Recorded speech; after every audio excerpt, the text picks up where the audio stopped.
오늘 우리에게 주시는 말씀이 한 절밖에 안 되기 때문에 이 말씀을 두 번 읽고 암송하실 수 있으면 좋겠다고 싶어요. 요한복음 15장 7절 말씀입니다.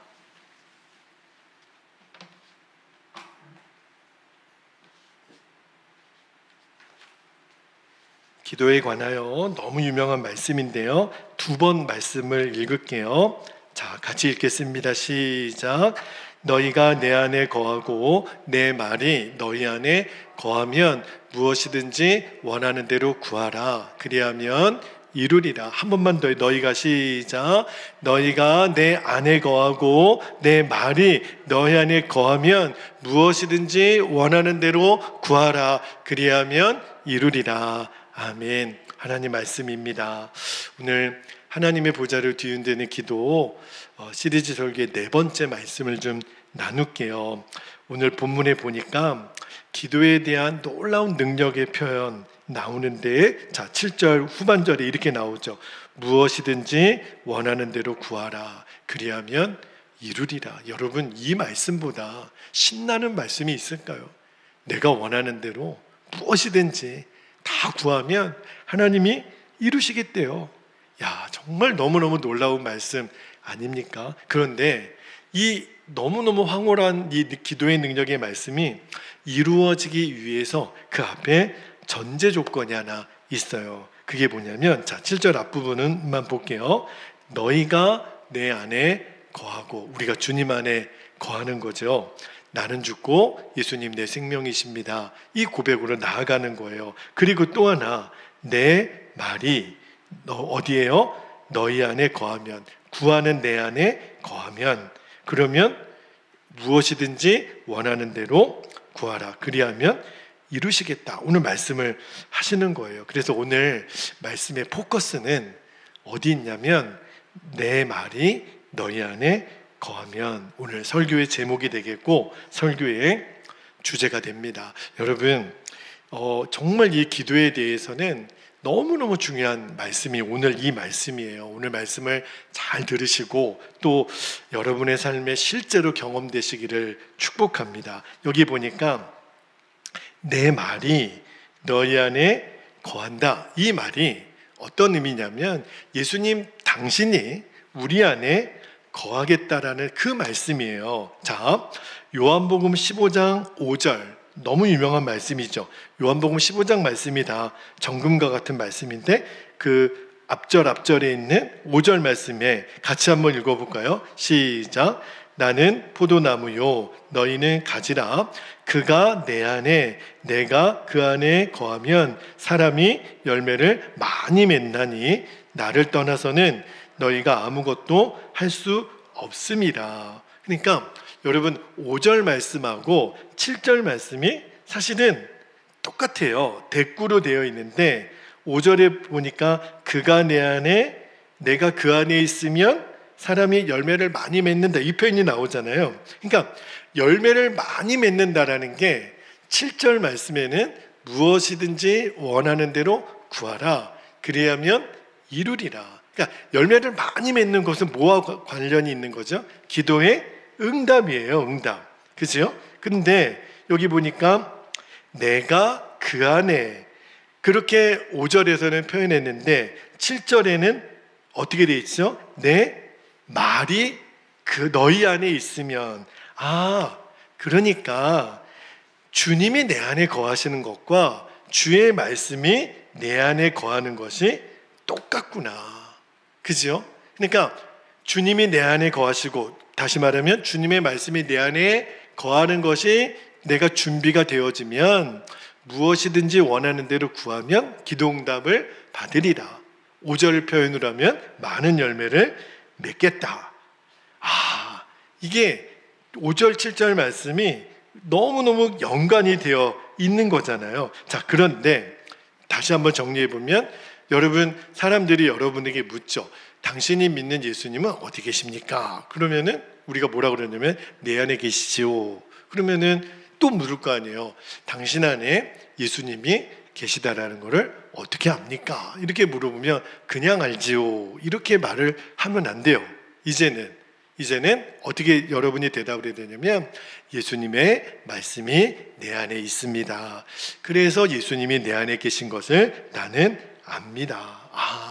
말씀이 내 안에 있으면 예수님이 내 안에 계시다라고 말할 수 있다라고 성경은 가르치고 있어요. 그러니까 우리가 앞으로 신앙생활을 하고 또 기도 생활을 하면서 제일 먼저 점검해야 될 게 뭐냐면 열매를 많이 맺는, 기도 응답을 많이 맺는 전제 조건이 없어지면 그러면 기도 응답은 없다라고 봐도 우리가 무방해요. 그러니까 앞으로 기도 생활할 때 내가 뭘 제일 먼저 염두에 두냐면 주님의 말씀이 내 안에 있나, 그거를 먼저 점검하라는 거예요. 여러분에게 한번 물을게요. 여러분, 주님의 말씀이 여러분 안에 있습니까? 그러면 약간 당황스러워하는 분들이 계세요. 말씀이 내 안에 들어와 있나? 그죠? 여러분, 내가 말씀을 알고 있는 것이 말씀이 내 안에 꼭 들어와 있다라고 볼 수가 없습니다. 그러니까 기도의 능력은 내가 그 말씀을 압니다, 이래서 기도의 능력이 나타나는 게 아니라 예수님 분명히 말씀하셨잖아요. 내 말이 너희 안에 들어가야 돼요. 너희 안에 거하면. 그냥 내 머리로만 아는 것이 전제가 아니라 완전히 들어가면. 여러분, 우리가 말씀을 많이 알죠. 특히 우리 베델교회 성도들은 말씀을 얼마나 열심히 읽습니까? 매일 우리가 성경 읽기에서 우리가 벌써 지금 제가 이 교회에 부임하고 4번째 지금 성경 일독을 진행하고 있어요. 그러니까 여러분이 이제는 설교를 듣거나 어떤 다른 목사님 말씀을 듣거나 또는 여러분이 이제 말씀을 이렇게 묵상하고 읽고 할 때 내가 이 말씀 알아. 목사님 지금 인용하는 말씀 제가 잘 알아요. 제가 많이 들었어요. 제가 전에도 들었어요. 여러분, 우리가 내 머리로 지식으로 아는 말씀 꽤 많죠. 그런데 오늘 주님 말씀하시기를 그것이 말씀이 내 안에 들어와 있다라고 꼭 말할 수는 없다라는 거예요. 그죠? 알고 있는 것과 말씀이 내 안에 들어와 있는 게 달라요. 예를 들어보면 데살로니가전서 5장 16절에 보면 항상 기뻐하라 그랬어요. 그 말씀 모르는 사람이 어디 있어요. 그런데 생각해 보세요. 나는 항상 기뻐하나? 아닌 것 같은데. 그러면 그 말씀을 아는 거죠. 그 말씀이 내 안에 들어왔다면 항상 기뻐해요. 쉬지 말고 기도하라. 나는 바빠서 기도 못하고 힘들어서 기도 못하는데, 그러면 쉬지 말고 기도하라는 거를 아는 거죠. 범사에 감사하라. 어떤 때는 감사가 되지만 내가 그 말씀을 알고 있지만 사람이 어떻게 모든 일에 감사해, 이러면 말씀을 알고만 있는 거예요. 말씀이 내 안에 들어와 있는 거는 아니라는 거예요. 그러니까 말씀이 내 안에 들어와 있다, 이 말은 내가 말씀 그대로 진짜 믿고 그리고 그대로 살고 있다, 그 말씀이 완전히 내 것이 된 상태를 말씀이 내 안에 들어와 있다, 이렇게 말하는 거예요. 그러므로 여러분이 이제 한번 점검해 보실 것이, 하나님의 말씀이 내 안에 들어와 있는 말씀이 도대체 몇 구절이나 될까? 질문을 오해하시면 안 돼요. 저는 여러분에게 말씀을 암송하는 것이 몇 구절입니까? 라고 물은 게 아니에요. 여러분, 성경 몇 장, 우리 성경 퀴즈 대회 하면 성경 몇 장 몇 절에 무슨 말씀이 있습니까? 이 말씀은 어디 성경 몇 장 몇 절입니까? 그러면 답을 쓰지요. 그렇게 정답을 맞췄다고 지금 말씀이 내 안에 들어와 있는 상태라고 말할 수가 없다라는 거예요. 그러고 보면 잘 보세요. 우리가 이마만큼 내가 신앙생활하고 또 목사요, 권사요, 집사요, 이렇게 오랫동안 신앙생활한 거는 잘 보면요, 지금 내 안에 얼마만큼 받아들여진 말씀이 있나, 그게 결국은 내가 지금까지 신앙생활한 것의 전부예요.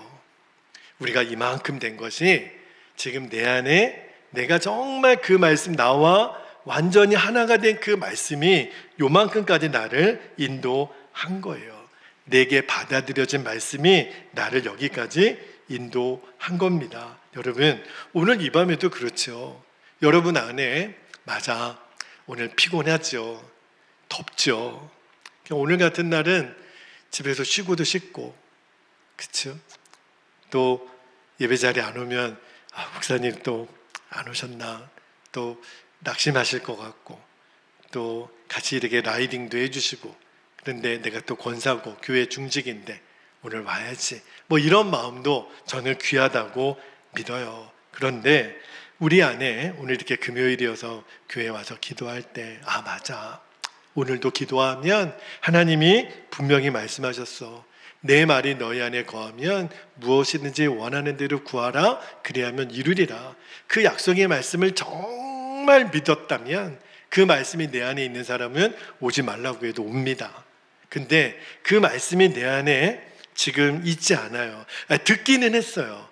요한복음 15장 7절이 있다라는 거는 알아요. 그런데 그 말씀이 내 안에 들어와 있지 않으면 피곤하면 못 오고 바쁘면 못 오고 그렇게 되는 거예요. 사실은 기도를 하라 말라 할 것도 없죠. 하나님의 말씀이 내 안에 붙들려져 있으면 그러면 그 말씀이 나를 기도 자리를 끌고 가고 그 말씀이 나로 하여금 기도하게 하세요. 이게 참 놀랍죠.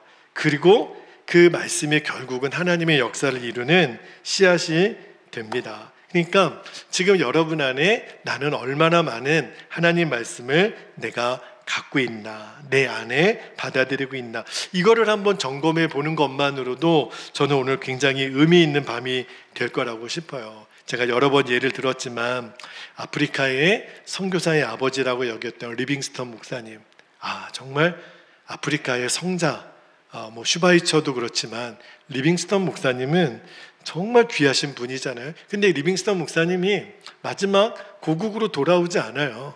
끝까지 당신은 어떻게 그 사역을 감당했냐고 물어보면 리빙스턴 목사님은 마태복음 28장 19절 20절에 내가 땅끝까지 너희와 항상 함께 있으리라, 그 말씀 하나 붙들고 이 사역을 했다는 거예요.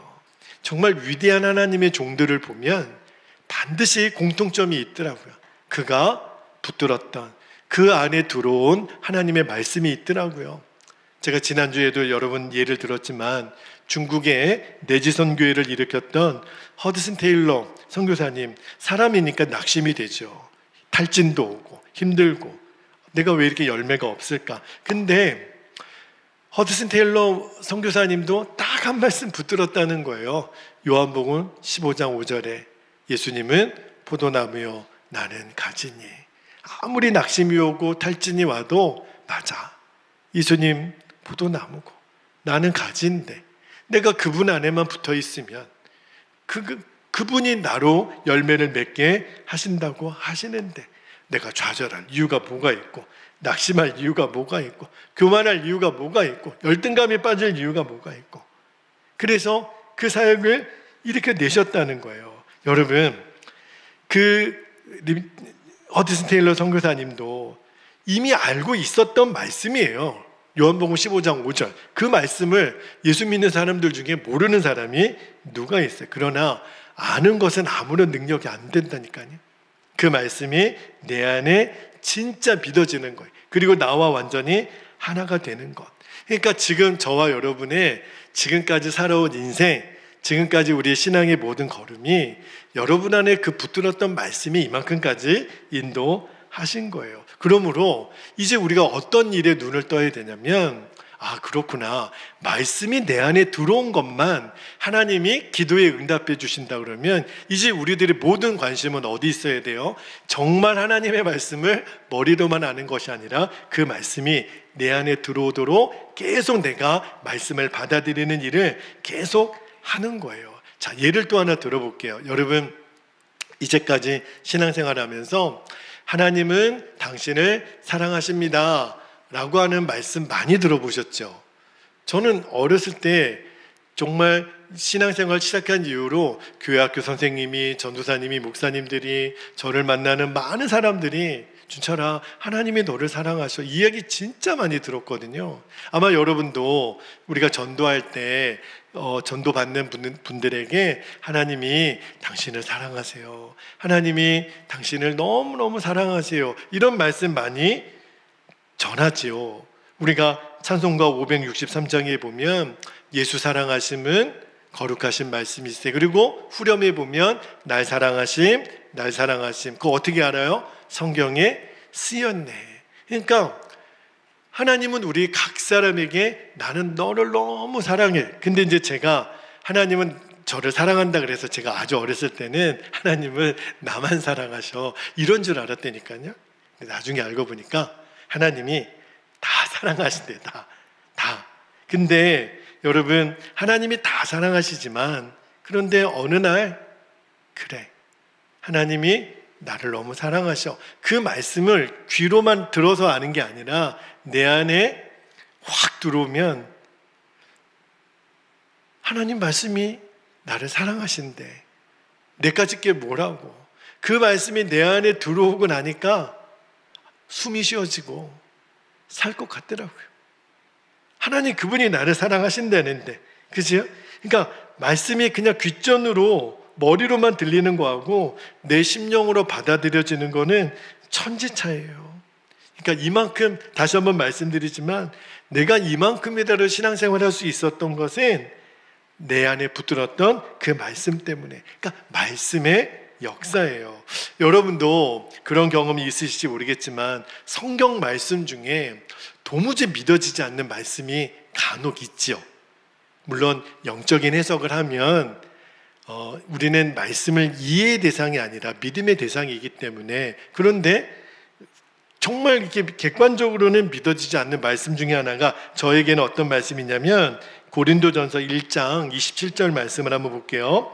고린도전서 1장 27절에 보면 그러나 하나님께서 세상에 미련한 것들을 택하사 지혜 있는 자들을 부끄럽게 하려 하시고 세상에 약한 것들을 택하사 강한 것들을 부끄럽게 하려 하시며, 이 말씀이 저는 이해도 안 되고 믿어지지도 않았어요. 왜냐하면 세상은요, 똑똑한 사람이 대접받고 강한 사람이 인정받는 거예요. 다 어디에나, 기업이나 학교나 어디에나 잘생기고 똑똑하고 재능 많고 리더십 있고 그런 사람이 대접받는 거잖아요. 힘 있는 사람이. 그런데 말씀은 정반대예요. 하나님은 미련한 사람, 똑똑한 사람을 들어서, 미련한 사람을 들어 똑똑한 사람을 부끄럽게 하고 약한 것들을 들어 강한 사람을 부끄럽게 한다는 거예요. 아니, 아무리 하나님 말씀이어도, 그죠? 이 말씀이 내 안에 받아들여지지 않는다면 그러면 우리는요, 평생 열등감의 종으로 살아가요. 하나님은 분명히 쓰신다고 말했는데 우리는 여전히 나는 약해, 나는 못났어, 나는 미련해, 나는 천한 것 같아, 나는 가진 것이 없어, 그래서 하나님은 나를 쓰시지 않을 거야. 이런 성도들이 너무 많습니다. 정말 너무 많아요. 그런데 이 말씀이, 고린도전서 1장 27절 이 말씀이 정말 내 안에 들어온 사람은요, 이제는요, 내가 가방끈이 짧고 배우지 못하고 나이 들었고 남들보다 외모가 출중하지 못하고 가진 재산도 없고 말도 제대로 못하고 아무런 문제가 안 돼요. 진짜 이제 내가 핸디캡이라고 생각했던 어떤 것도 내게 아무런 문제가 안 돼요. 왜요? 고린도전서 1장 27절 말씀이 내 안에 들어왔으니까. 이제는 사람이 나를 어떻게 생각하는지가 그렇게 내가 연연하지 않게 된다니까요. 자유함이 오는 거예요. 그 사람만 열등감에서 이길 수 있어요. 또 하나, 교만도 이길 수 있어요. 내가 원래 약하고 천하고 가지지 못하고 없는 사람인 거를 아니까. 그러면 주님이 그 사람을 들어서 쓰십니다. 여러분, 하나님의 역사는 그냥 되어지지 않더라고요.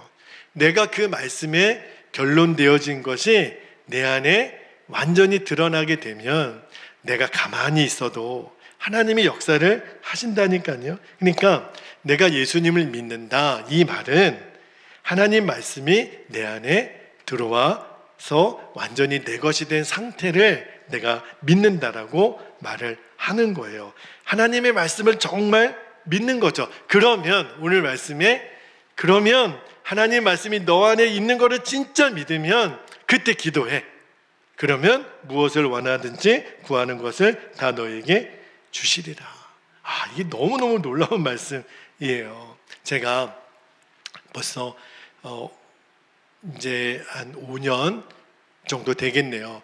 그 선한 목자교회에서 사역을 이제 정리하고 제가 저희 가족들이랑 제주도의 예수전도단 열방대학에 DTS를 들어갔었어요.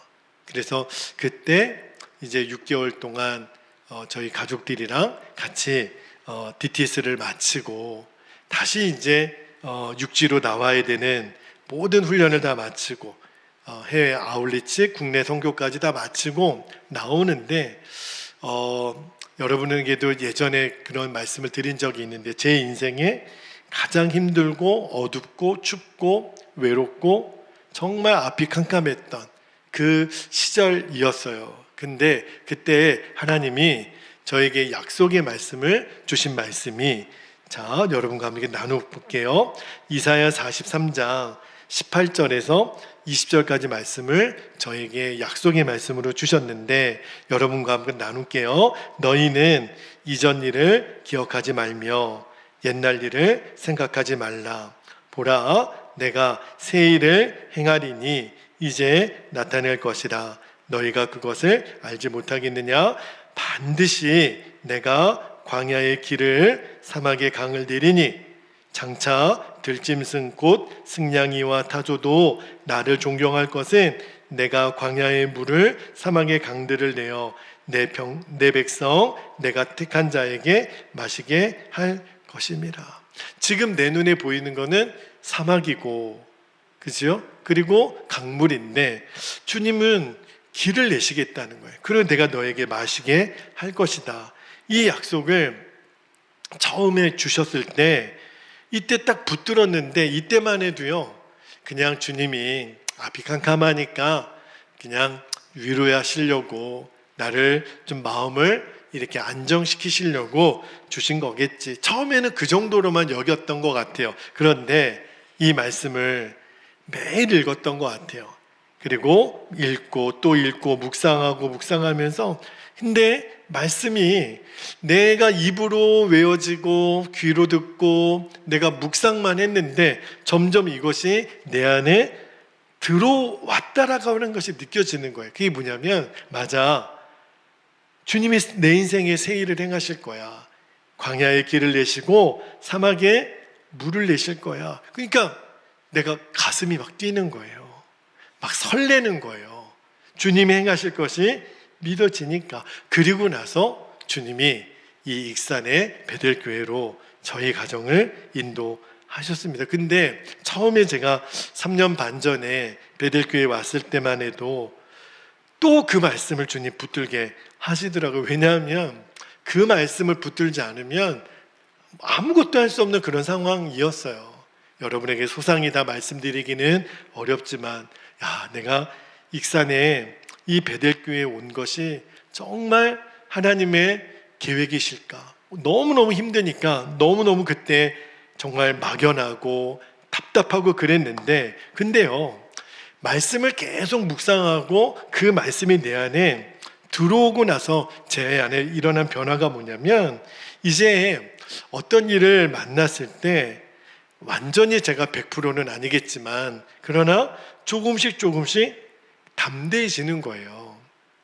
그리고 내 뜻대로 되어지지 않았을 때 조급해지지 않고 또 잘 됐다고 해서 교만해지지 않고 잠잠히 주님 안에 머물게 하는 시간을 점점 많이 갖게 하시더라고요. 그러면서 알았어요. 그러니까 하나님의 역사가 계속 진행이 되더라고요. 그러니까 여러분도 여러분이 인생에 지금까지도 그런 경험이 분명히 있으실 거예요. 그리고 지금도 앞으로도 저는 우리 성도들을 축복하기를 말씀이 여러분을 이끌어가는 인생 되기를 축복합니다. 말씀을 붙드는 거예요. 그리고 놀라운 것은 그 말씀이 나로 하여금 기도하게 하세요. 그러니까 주님이 말씀하신 것이 그대로 이루어지는 거예요. 내 말이 너희 안에 거하니까 그때 기도해. 그때 기도한 것은 내가 다 들어줄게.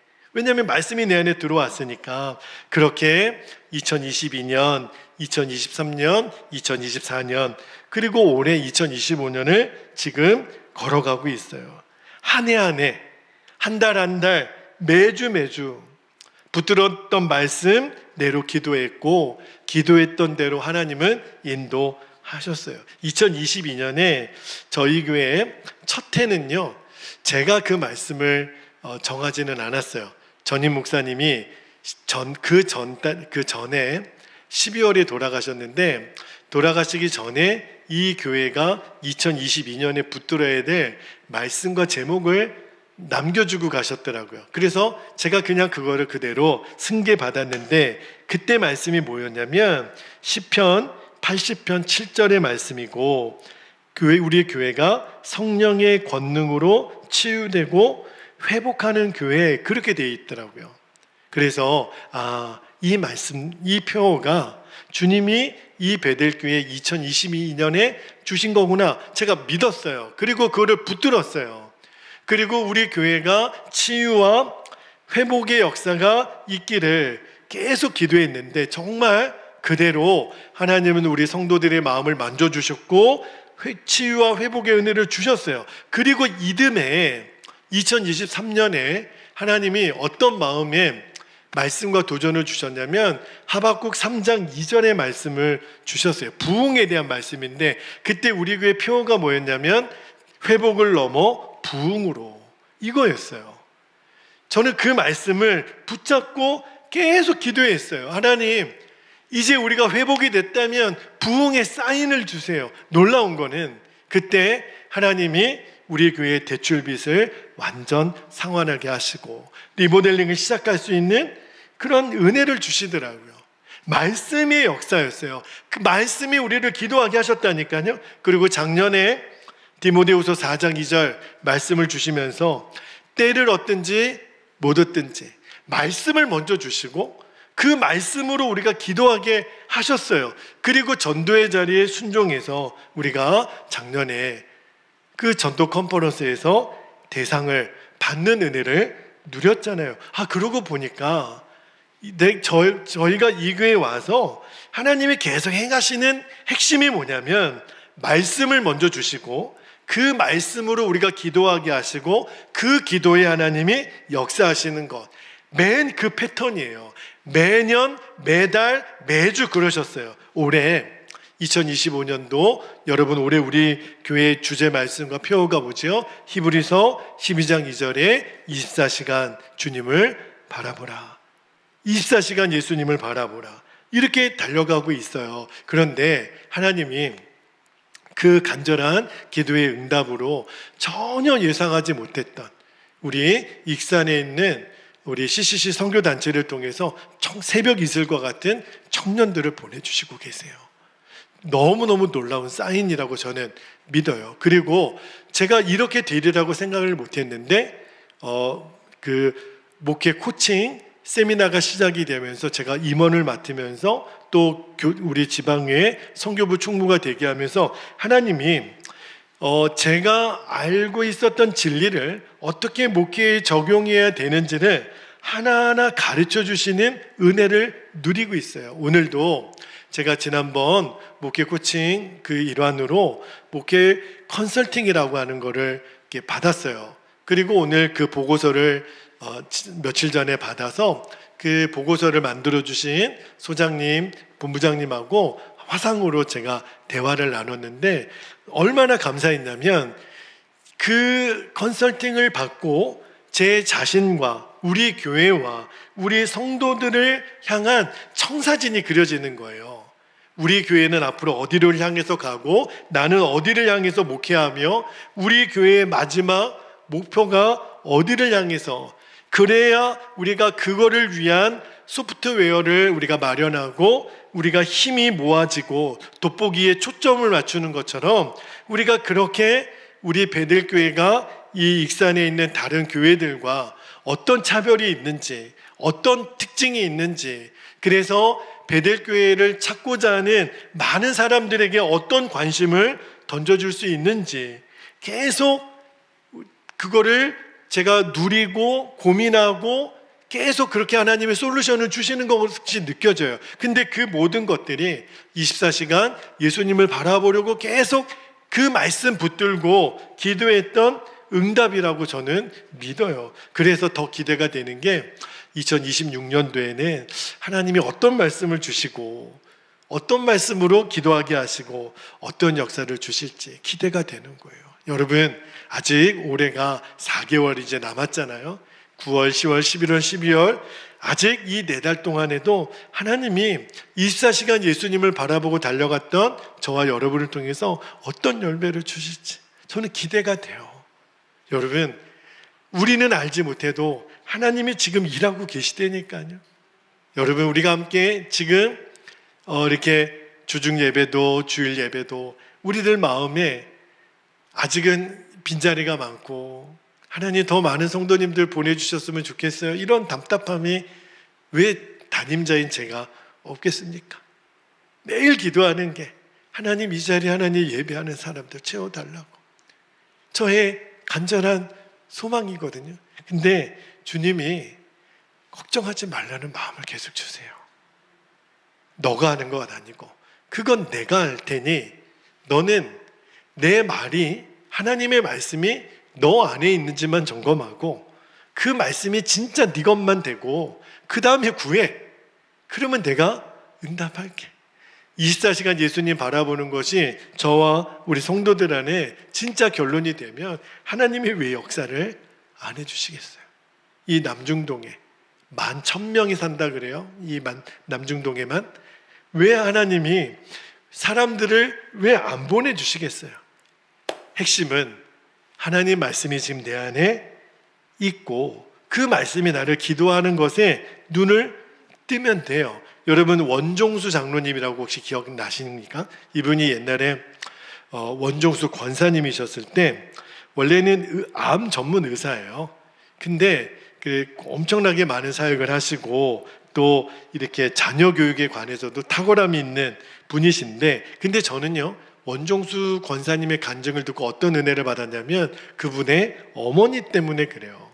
그러니까 이 위대한 인물 뒤에는 반드시 뒤에 위대한 기도의 어머니가 계셨는데, 그 원종수 권사님 시절에 그 어머니가 어떤 어머니셨냐면 그분의 마태복음 6장 33절에 너희는 먼저 그의 나라와 그의 일을 구하라, 이 말씀을 늘 붙들고 사셨대요. 그래서 어려운 일이 생기고 힘든 일이 생기면 낙심이 되는데, 그래서 그 원종수 권사님 어머니는요 뭘 말씀으로 결론을 삼았냐면 먼저 그의 나라와 의를 구하라 그랬으니까 하나님이 제일 기뻐하시는 게 뭘까? 자기 생각에는 성도들 신방하고 전도하는 거더래요.